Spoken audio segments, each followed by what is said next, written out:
নমস্কার বন্ধুরা, দুঃখের বিষয় কি বলবো। আজকে এত আমার এই ক্যাকটাস গাছগুলো আছে, একদম কোনো যত্নও করা হয়নি, একে খাবারও দেওয়া হয়নি এবং সত্যি কথা বলতে গেলে জল টলেরও দেওয়ার অভাবে আজকে একটু জল দিয়েছি। দেখুন গাছগুলো, এটা যে আপনার কাসেল ক্যাকটাস, তো সেটাও দেখুন শুকনো হয়ে গেছে। তো এই গাছগুলোকে কিছু গাছ আছে যেগুলো দেখুন একেবারে লাল হয়ে গেছে জলের অভাবে, তো আজকে জল দিয়েছিলাম। এখানে আছে দেখুন একটি ডঙ্কি টেল ক্যাকটাস, মাঙ্কি টেল ক্যাকটাস। তো এখানে দেখতে পাচ্ছেন প্রচুর ক্যাকটাস আছে, কিন্তু এখন খাবার দেওয়া হয়নি।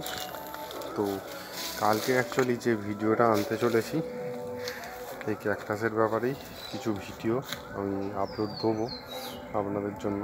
তো এই এত আজকে দেখুন 40-এর কাছাকাছি টেম্পারেচার, এই সময়ে কিন্তু ক্যাকটাসকে রিপোর্টিং করা যেতে পারে এবং করাও হয়। তো এখানে আমার সব মিক্সচার মাটি টাটি সব রেডি হয়ে আছে, কিন্তু সময়ের অভাবে ওদিকে ইনডোর গাছের দিকে দেখবো না এইদিকে হচ্ছে ক্যাকটাস গাছের দিকে দেখবো। তো এইখানে প্রচুর ক্যাকটাস গাছ দেখুন উল্টে পড়ে আছে এইখানে।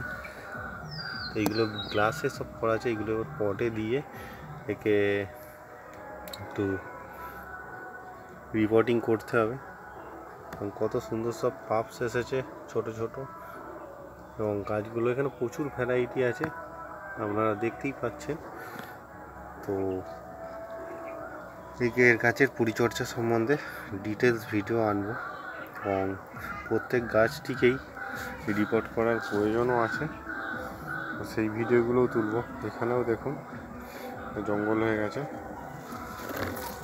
এবং কত সুন্দর গাছের কালার আছে আপনাদের দেখাচ্ছি।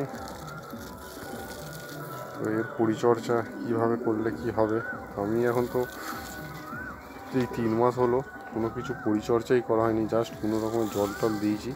কেননা ওদিকে দেখেছেন আমার ভিডিওতে যে ইনডোর গাছগুলো আছে সেইগুলোকেই কাটিং করতে একটু ব্যস্ত ছিলাম, তো এই গাছগুলোকে আর সেই মতো খেয়াল করা হয়নি।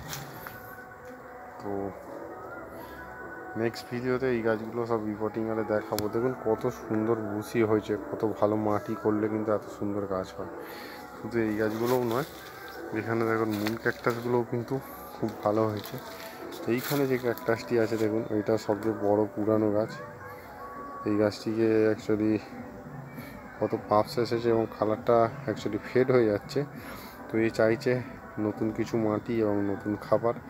কালকে এই গাছটা দিয়ে শুরু করব এবং আজকের মতো এখানে শেষ করছি।